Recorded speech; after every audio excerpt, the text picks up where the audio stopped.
Major earthquakes hit Hawaii Friday, not far from where Big Island's Kilauea volcano erupted on Thursday.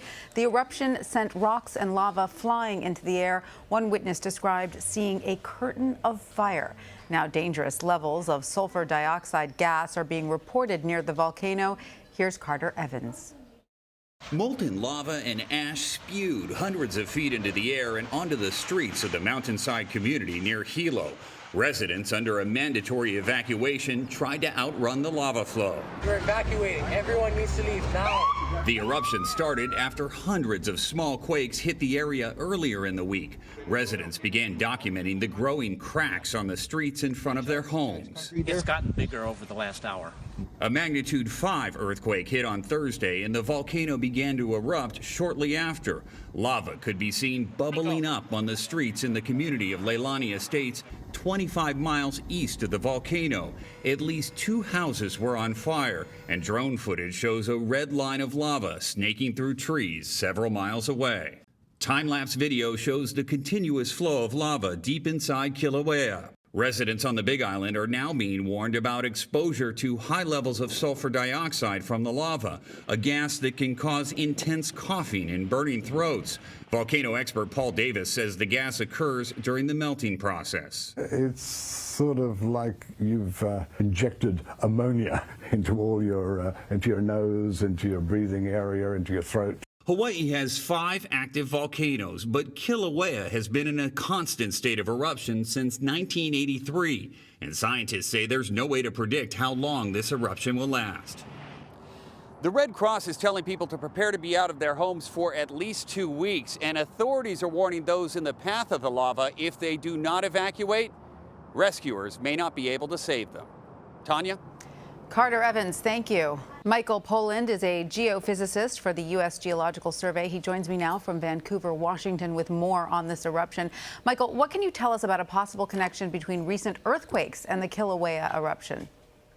Well, the spate of earthquakes that we've seen over the past week were mostly related to the motion of magma underneath the ground as it broke rock in order to get to the site that it's currently erupting. But over the last hour or two, we've seen a pretty significant increase in strong earthquakes, magnitudes 4 and 5, that suggests that this intrusion of magma has pushed on the flank of the island. It's actually caused the flank to move outward a little bit. Is this sort of behavior common? I mean, there were also new eruptions Friday after the volcano first erupted. Is this what we can expect? Or, is it possible we haven't seen the last activity from this volcano? Yeah, certainly it's possible. This is just the opening round. Oftentimes we see short duration eruptions from small fissures before the mass of magma beneath the ground sort of gets it together into one eruption with a little bit more power. It's difficult to say how that may evolve. Perhaps this will peter out, or maybe there will be a fresh supply of magma that enters the system and that will result in a longer-term eruption. So there were no immediate reports of injuries, but what other dangers could exist to people in the area going forward? Well, certainly right now the earthquake risk seems to be a bit elevated based on all these strong earthquakes that are occurring on the flank. But I think Representative Gabbard said it best with the sulfur dioxide levels in the area are quite high.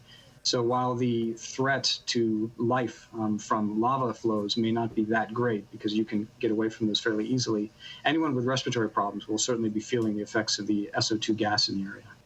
And can that be deadly? It can in high concentrations if you're too close and you have some respiratory issues. So definitely if you start feeling that irritation in your throat, you should try to move to cleaner air as soon as you can. Now, Michael, we've seen some cracks in the road around where this eruption took place.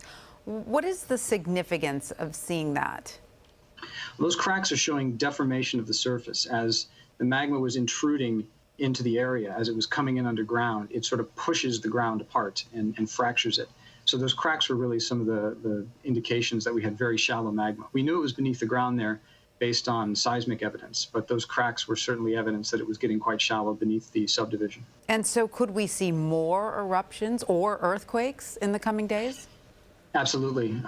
It's quite likely that there will be continued small fissures that form, and those typically form as small cracks first, and then gas begins pouring out of the cracks before then lava begins spattering out of it. And based on the current spate of earthquakes, it seems like those are likely to continue at least for a short period of time. Is there anything that strikes you as particularly unusual about the activity here? Well, the activity itself is pretty spectacular in the sense that we haven't seen an eruption in this part of Kilauea since 1960. And the fact that this all started with the draining of that long-term erupt event that had been active since 1983 was pretty unusual. I think we saw something coming because there was clearly some activity that was building throughout March and April. But I think it was pretty unusual for it to make it all the way down to the eastern tip of the island like it has. All right. Well, Michael Poland from the U.S. Geological Survey, thank you for joining us. My pleasure.